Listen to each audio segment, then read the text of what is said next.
Ici,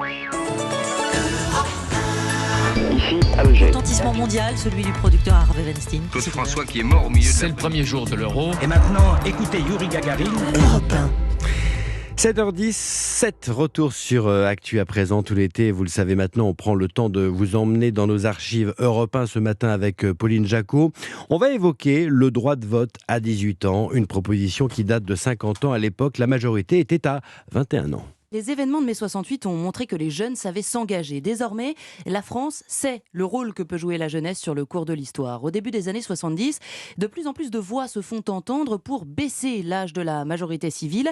Il est fixé à 21 ans pour tous depuis 1907. En Europe, la France est en retard et les jeunes le font savoir. Je pense que le droit de vote à 18 ans, ça paraît tout à fait nécessaire. En Europe, il y a tous les pays d'Europe, sauf la Grèce et l'Espagne, qui n'ont pas le droit de vote à 18 ans. En 1974, Valéry Giscard d'Estaing, candidat à la présidentielle, en fait une promesse de campagne. Après la voie du sérieux, il faut que la France s'engage dans la voie de la jeunesse.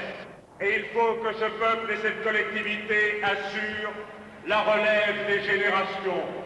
Et malgré tout, le débat public s'agite autour de cette question. Les jeunes, est-ce qu'ils sont assez mûrs finalement pour pouvoir voter en pleine conscience ? Alors le pays est partagé. Europe 1 décide d'ouvrir le débat. En 1973, nous sommes juste après les manifestations d'étudiants contre la loi Debré et les questions sont nombreuses. Qui sont ces jeunes ?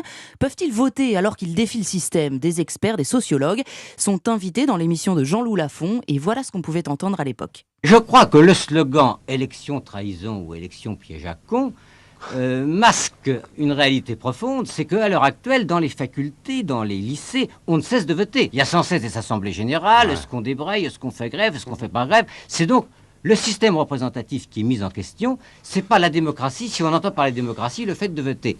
Les jeunes sont écartés du système politique, dit-on, alors que selon l'enquête d'Europe 1 en 73, ils sont 6 fois plus nombreux qu'il y a 10 ans à réclamer le droit de vote à 18 ans. Une autre question à 256 90 00. Allô ? Est-ce que les adolescents ne sont pas un certain témoignage des adultes qui eux-mêmes n'osent pas exprimer leurs propres opinions du fait de leur situation établie ? Je pense que c'est en partie vrai. C'est très astucieux ce que vous dites là.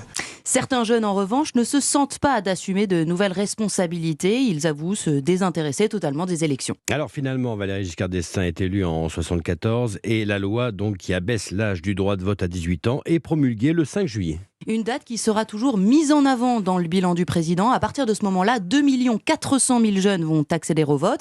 Ces jeunes adultes, toujours difficiles à classer dans les sondages, que les candidats tentent systématiquement de mobiliser à l'élection présidentielle. Retour sur Actu, les archives d'Europe 1 mises en lumière ce matin par Pauline Jacot.